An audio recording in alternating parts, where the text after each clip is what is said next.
Nag-iisip ka ba na magtayo ng negosyo? May kasabihan nga sa negosyo, ang pinakamahalaga sa negosyo aside from produkto, serbisyo, ay location, location, location. Gaano ba kahalaga ang location sa pagnenegosyo? Pag-usapan natin to.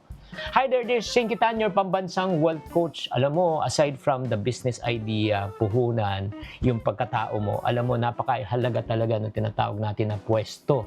Maraming negosyo kasi nagsasara dahil pangit lang talaga ang pwesto.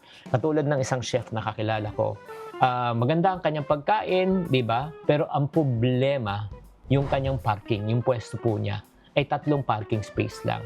Eh, syempre, yung mga karamihan na pumupunta sa mga mamahalin at may mataas na presyo, ay minsan hindi siya kumita.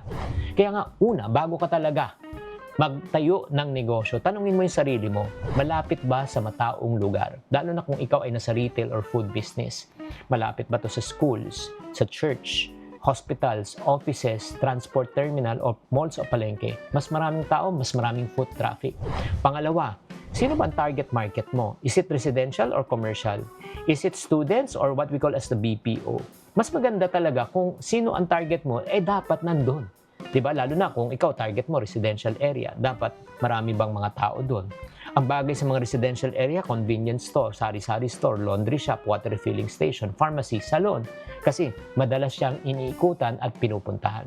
Pangatlo, bago ka mag-start, tignan mo na rin ng competition.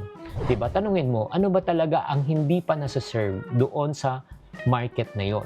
Siyempre, kung meron ng sari-sari store, huwag ka na magtayo kasi magiging kompetensya. Ano kaya ang pwede pang i-offer aside from sari-sari store? Pang-apat, napakahalaga po yung tinatawag na accessibility. Lalo na kung ang target market mo ay may mga sasakyan. Kailangan po na may parking area. Yun nga nalugi yung chef na kaibigan ko. Bakit po? 3 lang ang kanyang parking area kaya na siya ay nalugi. Kaya nga bago papiliin ng customer ang lugar mo, ang negosyo mo, convenient ba? Always remember, you provide convenience. Alam mo, ang pinakamagandang lokasyon, hindi dahil sa kamahalan ng pwesto. Ito kung nasaan talaga ang target market mo. Kaya mga kapatid, bago ka mag-rent, bumili ng pwesto, mag-observe muna, mag-research muna at mag-compute. Bago mo siya bayaran. Tatandaan, ang tunay na yayaman ni negosyante hindi lang marunong magbenta, marunong din pumili ng tamang pwesto para siya ay kumita. Sana naliwalagan kayo, tatandaan, tamang karunungan, tamang disiplina ang susi sa pagyaman.